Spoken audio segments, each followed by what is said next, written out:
श्री गुरवे नमः।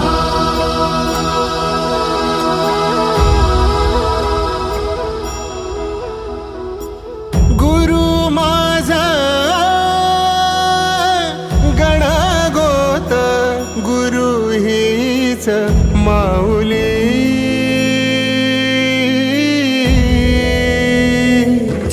गुरु स्पर्श दूर करी दुःखाची सावली।